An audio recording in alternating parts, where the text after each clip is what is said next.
Irmãos, graça e paz de Cristo para todos. Vamos dar sequência hoje nas meditações no Evangelho de Mateus. Espero que consigam acompanhar, né? Eu tive um pouquinho de dificuldade no início para poder interpretar um pouquinho, mas nós vamos fazer a leitura, né, do Evangelho e em seguida vou ler o livro que é o que estamos acompanhando.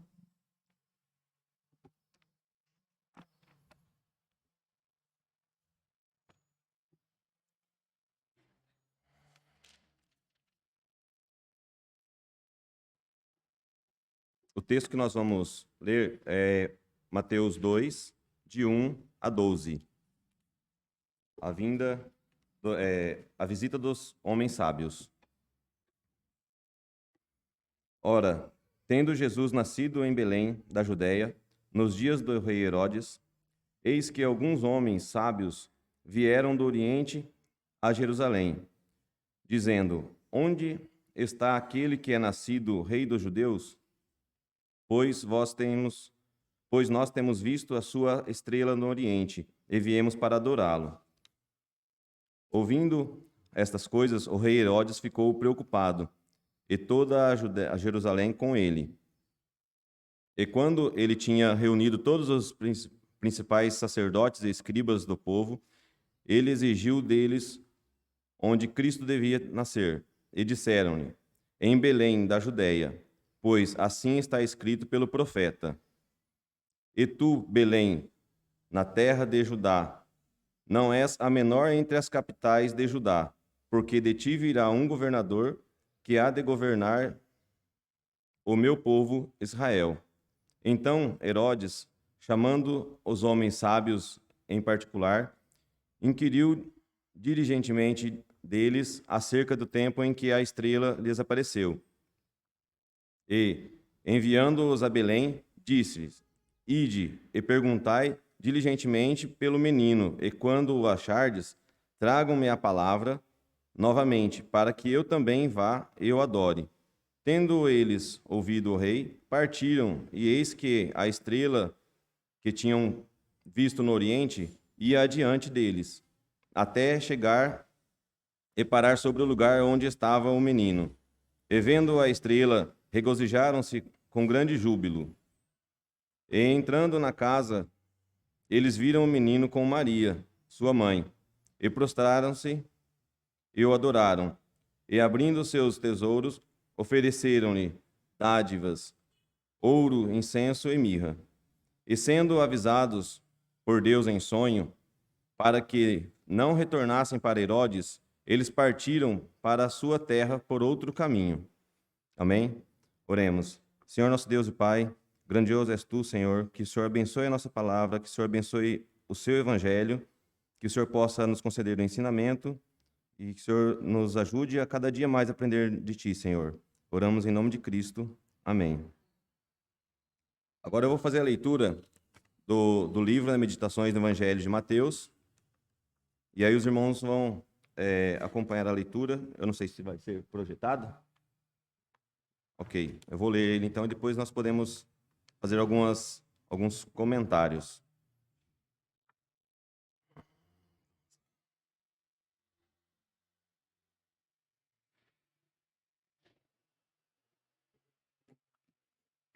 Os sábios do Oriente. Ninguém sabe dizer quem foram esses magos. Seus nomes e seus países de origem foram ocultados. Somos informados somente de que eles vieram do Oriente. Não sabemos dizer se eles eram caldeus ou árabes. Também não sabemos dizer se aprenderam a esperar o Cristo, informados por pessoas das 10 tribos de Israel que foram para o cativeiro assírio, ou por causa das profecias de Daniel. Todavia, pouco importa saber quem foram eles. A questão que nos interessa mais são as riquíssimas instruções que recebemos por meio do relato bíblico sobre eles. Esses versículos demonstram que pode haver verdadeiros servos de Deus nos lugares onde menos esperamos encontrá-los. O Senhor Jesus conta com muitos servos secretos, como aqueles sábios antigos. A história deles sobre a terra talvez seja tão pouco conhecida quanto a história de Melquisedeque, de Jetro ou de Jó. Não obstante, seus nomes estão escritos no livro da vida, e eles serão encontrados na companhia de Jesus Cristo, por ocasião do seu glorioso retorno. Faríamos bem em não esquecer isso. Não devemos olhar ao redor da terra para então dizermos precipitadamente: tudo é esterilidade. A graça divina não se limita a lugares e a famílias. O Espírito Santo pode conduzir almas aos pés de Cristo, sem a ajuda de muitos meios externos. Os homens podem nascer em lugares distantes, como sucedeu àqueles sábios. No entanto, eles podem tornar-se sábios para a salvação. Neste exato instante, existem alguns que estão na jornada para o céu, e a respeito dos quais a igreja e o mundo não sabem.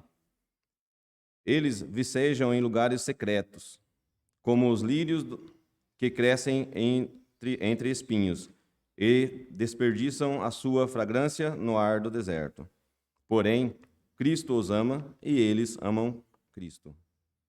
Esses versículos também nos ensinam que nem sempre são aqueles que desfrutam os maiores privilégios religiosos que mais honram a Cristo. Poderíamos mesmo pensar que os escribas e fariseus estariam entre os primeiros que se apreciariam a ir até Belém, assim que lhes espalhou o rumor do nascimento do Salvador. Porém, não foi isso que aconteceu. Alguns poucos estrangeiros, vindos de alguma terra longínqua, foram os primeiros. Se não quisermos mencionar os pastores referidos por Lucas, a se regozijar diante do nascimento do menino Jesus. Como diz em João 1,11, né? Veio para o que era seu e os seus não o receberam. Quão lamentável um retrato da natureza humana temos aí. Com quanta frequência essa mesma atitude pode ser vista entre nós mesmos? Com quanta frequência as próprias pessoas que vivem mais perto dos meios da graça divina são justamente aquelas que mais os negligenciam. Há uma profunda verdade contida naquele antigo provérbio que afirma: quanto mais perto da igreja, mais longe de Deus. A familiaridade com as realidades sagradas reveste-se de uma horrível tendência que leva os homens a desprezarem-nas. Existem muitas pessoas que, por razões de residência e de conveniência, deveriam ser as primeiras e as mais empenhadas na adoração ao Senhor Deus. No entanto, são sempre as últimas a fazê-lo. Por outro lado, existem aquelas que esperaríamos que fossem as últimas, mas que não são sempre as primeiras, mas que são sempre as primeiras. Esses versículos nos ensinam que pode haver um conhecimento meramente intelectual das Escrituras, sem o acompanhamento da graça divina no coração. Observe como o rei Herodes indagou dos sacerdotes e dos anciãos dos judeus acerca de onde o Cristo deveria nascer. Note também com que prontidão eles lhe deram a resposta, mostrando que estavam perfeitamente familiarizados com o teor das Sagradas Escrituras. Entretanto, eles mesmos nunca foram a Belém, em busca do Salvador, que estava prestes a nascer. Também não quiseram acreditar nele quando começou a ministrar entre o povo. Portanto, seus corações não estavam tão despertos quanto sua inteligência. Cuidemos para nunca nos satisfazer somente com um conhecimento mental. Esse conhecimento é excelente quando usado de forma correta. Não obstante, uma pessoa pode ser possuidora de um profundo conhecimento intelectual, mas perecer para sempre. Qual é o estado de nossos corações? Essa é a questão que realmente importa. Um pouco de graça é melhor do que muitos dotes, que por si só não salvam ninguém. mas muita graça divina nos conduz à glória. A conduta dos magos, descrita neste capítulo, serve-nos de esplêndido exemplo de diligência espiritual. Quantas inconveniências e canseiras deve ter-lhes custado a viagem, desde que a pátria distante até a casa, no qual o menino Jesus foi encontrado por eles. Quantos quilômetros cansativos devem ter percorrido? A fadiga das viagens no Antigo Oriente era muito maior do que nós, na moderna civilização. Podemos compreender, sem dúvida, o tempo que perdia em uma viagem era muito mais dilatado do que acontece nos nossos dias. Os perigos encontrados não eram poucos, nem pequenos. Nenhuma dessas coisas, contudo, fez os magos desistirem. Eles resolveram em seus corações que veriam aquele que nascera para ser o rei dos judeus, e não descansaram até encontrá-lo. Assim, demonstraram que aquele adágio popular encerra uma grande verdade. Sempre que houver boa vontade, será descoberto o caminho. Quem dera que todos os crentes professos estivessem mais dispostos a seguir o bom exemplo dos magos. Onde está a nossa abnegação? De que maneira nós temos preocupado com nossas próprias almas? Quanta diligência nós temos mostrado em seguir a Cristo? O que nos tem custado nossa religião? Estas são indagações seríssimas que merecem nossa mais estrita consideração. Em último lugar, embora não menos importante, a conduta dos magos serviu de notável exemplo de fé. Eles confiaram em Cristo, ainda que nunca tivessem visto. Mas não foi tudo. Creram nele, mesmo depois de os escribas e os fariseus terem demonstrado sua incredulidade. Porém, nem mesmo isso foi tudo. Confiaram nele quando o viram como um pequeno menino, nos joelhos de Maria, e o adoraram como um rei. Esse foi o ponto culminante da sua fé. Não contemplaram qualquer milagre que pudesse convencê-los. Não ouviram qualquer ensino que tentasse persuadi-los. Não foram testemunhas de nenhum sinal de divindade ou de grandiosidade que os deixasse atônitos. A ninguém mais viram, senão um menino ainda pequeno, fraco e impotente, necessitado de cuidados maternos como qualquer um de nós. A despeito disso, quando viram aquele menino, creram em estar diante do divino Salvador do mundo e, prostrando-se, adoraram. Em todas as Escrituras, não encontramos fé mais robusta do que a dos magos. Sua fé merece ser considerada no mesmo nível de fé do ladrão penitente. Este viu a morte de alguém que fora crucificado como se fosse um malfeitor, mas, a despeito disso, dirigiu-lhe um apelo, chamando-o Senhor. Os magos viram um menino ainda pequeno no colo de uma mulher pobre, mas, não obstante, o adoraram, confessando ser ele o Cristo. Verdadeiramente, bem-aventurados são aqueles que podem confiar dessa maneira. Lembremos-nos de que esta é a espécie de fé que Deus deleita-se em honrar. Podemos encontrar provas disso todos os dias, onde quer que a Bíblia Sagrada seja lida. A conduta daqueles magos torna-se conhecida, sendo relatada em memória deles. Sigamos suas pegadas de fé, não nos envergonhemos de confiar em Jesus e de nos confessar seus seguidores, mesmo que todas as pessoas ao nosso redor permaneçam na indiferença e na incredulidade. Não dispomos de 1000 evidências mais do que os magos dispuseram para crer em Jesus Cristo? Não há dúvida de que dispomos. No entanto, onde está a nossa fé? Bom, essas são as palavras do escritor do livro, né, sobre o Evangelho de Mateus, né, no capítulo 2. É o relato dele sobre o acontecido, né? Como nós podemos ver, quando a gente trata sobre a visita dos homens sábios, né? No versículo 2, a gente pode ver a pergunta feita pelos homens sábios, constituída involuntário ao rei Herodes, né?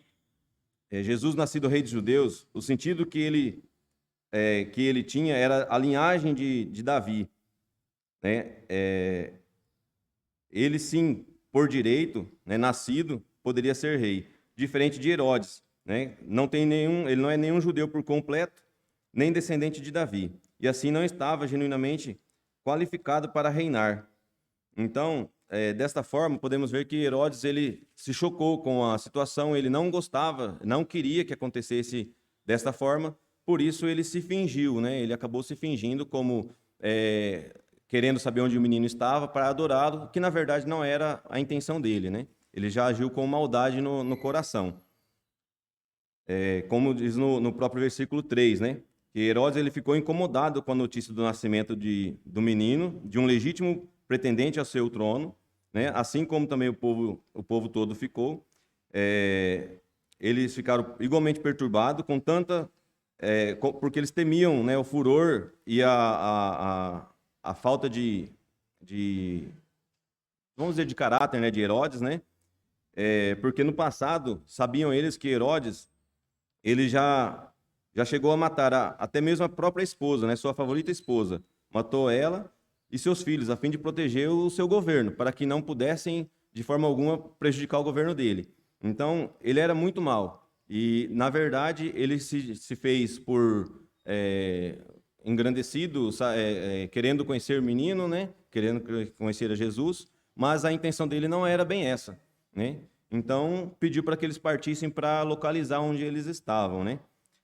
No versículo 4, relata mais ou menos assim, que Herodes, ele convocou os escribas especialistas e exigiu-lhes saber o local predito, né, para o nascimento do Messias. E até esse ponto, né, até este ponto a estrela tinha guiado os homens sábios, né, a Jesus. Mas agora o testemunho dos escribas, o testemunho das escrituras, era necessário antes que Deus fizesse a estrela reaparecer e indicar com precisão a exata localização de Messias, né? Dessa forma, o valor da revelação bíblica foi confirmado, mesmo quando novas revelações desapontavam. E aí depois, no versículo de 5 a 6, né, que aí comenta sobre o chefe dos sacerdotes e os escribas, né, do povo, eles conheciam as escrituras suficiente para identificar Belém como o local de nascimento de Messias. Entretanto, mais tarde, eles se opuseram aos seus ensinos. O conhecimento das escrituras não garante que o seu coração esteja reto diante de Deus. A oposição sacerdotal a Jesus é pronunciada aqui pelo fato de que não fizeram qualquer esforço para ir visitar o Messias, enquanto os homens sábios experimentavam extrema exaustão em uma longa viagem a fim de visitar o nascido Jesus, né?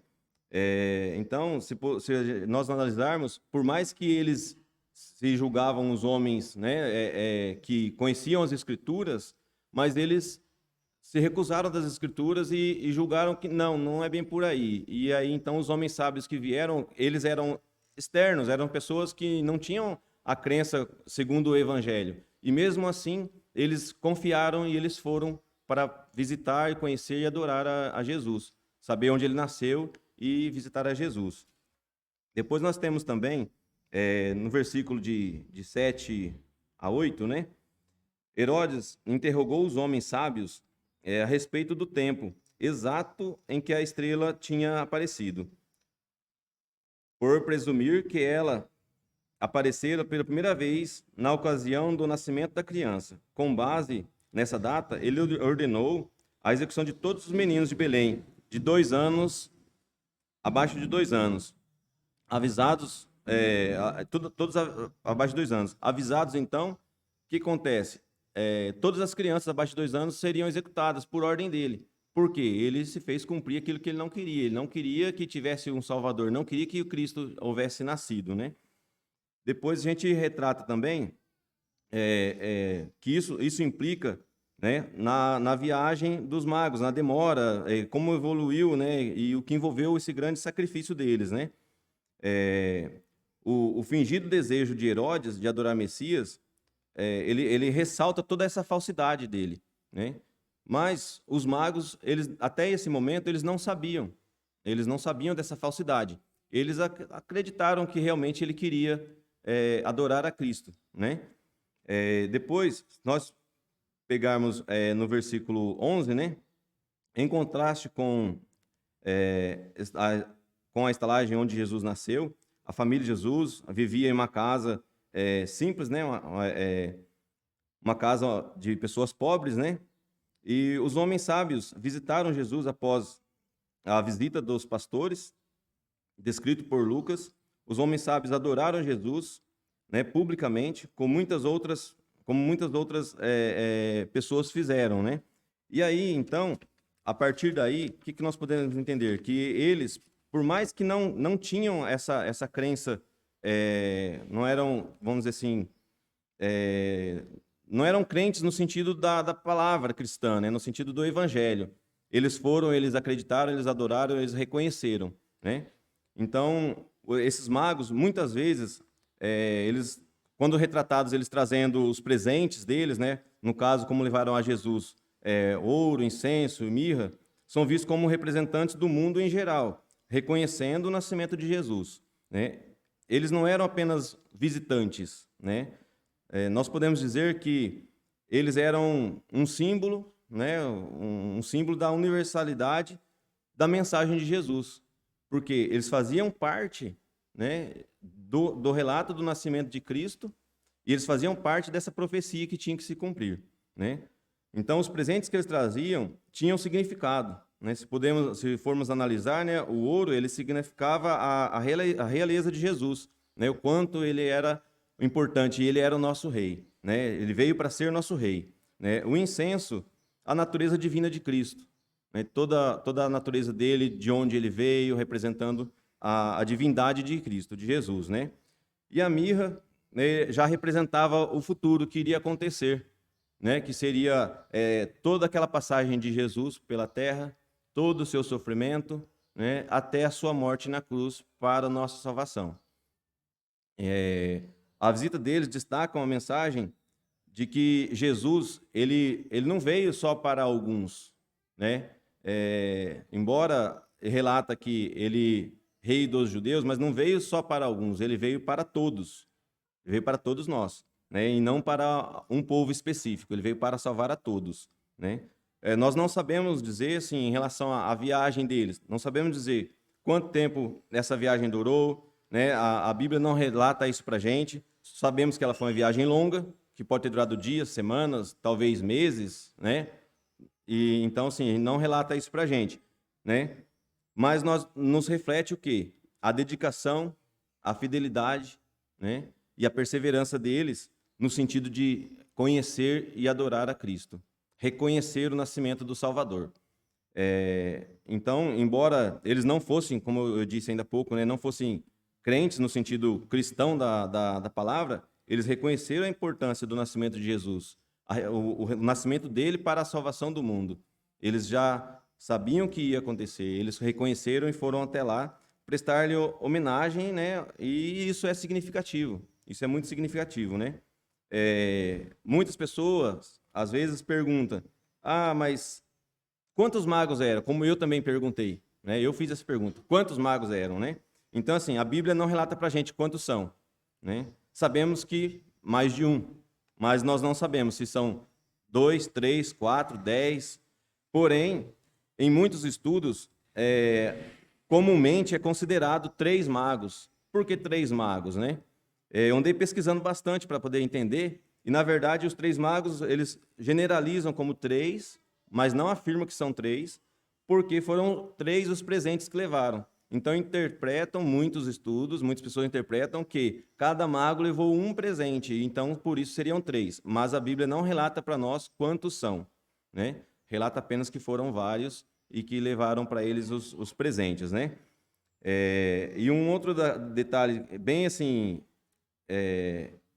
intrigante, né, que deixado para a interpretação pessoal, porque é a passagem do enfoque do nascimento de Jesus na divindade, né? Então, assim, para nós não importa muito se foi 2 magos, 3 magos, 10 magos, né?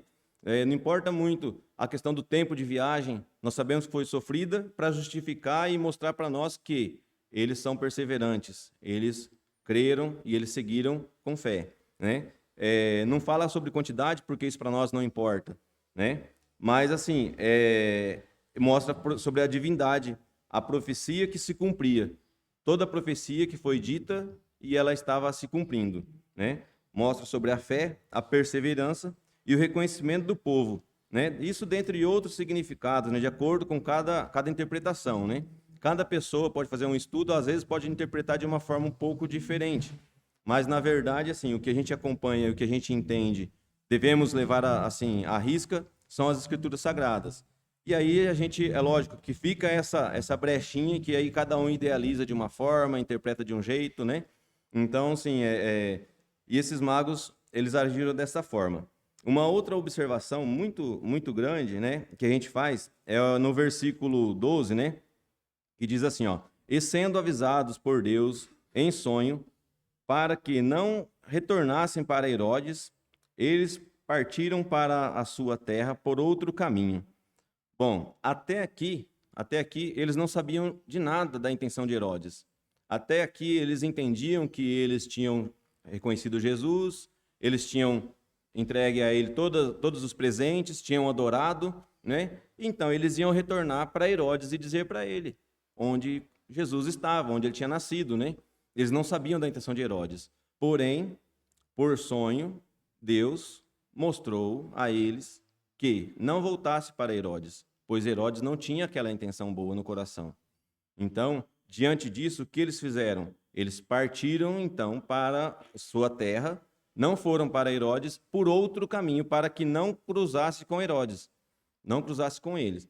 Por quê? Se acontecesse de cruzar, logicamente que se eles negassem onde estava, Herodes matariam. Se eles dissessem onde estava, Herodes iria e mataria Jesus. Então, para que se cumprisse as escrituras, seguiu desta forma, e os magos, então, desviaram o caminho e retornaram para a terra deles, né?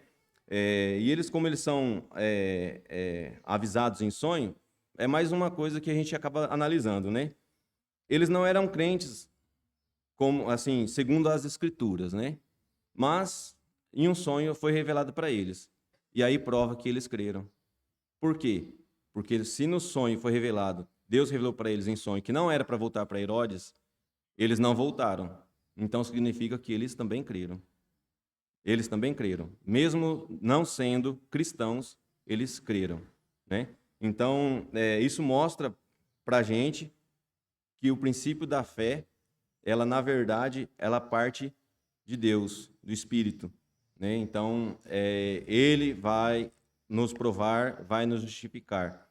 Então, assim, toda essa passagem bíblica nos relata, nos mostra o quanto temos que ser perseverantes, quanto nós temos que ter fé, não podemos desanimar por pior que seja a nossa situação, né? Então, essa parte do estudo, embora bem pequenininha e eu até com um pouco de dificuldade de interpretar tudo, mas para mim serviu como uma grande lição, né? Pessoas extras, né? O povo de Deus, pessoas de fora, creram, foram lá, mostraram sua fidelidade, né? E nós que estamos aqui, nós que somos de Deus, nós somos o povo de Deus, como mostraremos nossa fidelidade, né? Como nós demonstraremos nossa fé, como nós vamos agir diante de todas as situações, né? Então, esse é a parte do ensinamento que ficou para que eu passasse para vocês hoje, né? Estou finalizando por aqui. Ficou aí uns 4 minutinhos, né? Mas, na verdade, não ficou os 4 minutos, é que eu comecei a marcar o tempo antes, né? Então, assim, se de repente os irmãos quiserem fazer algum comentário referente ao assunto, né? Não sei se eu conseguirei responder perguntas, né? Porque ainda estou aprendendo muito, como os irmãos também. Mas se tiver algum comentário a complementar, né? De repente os irmãos quiserem comentar algo e complementar alguma coisa, fica à disposição.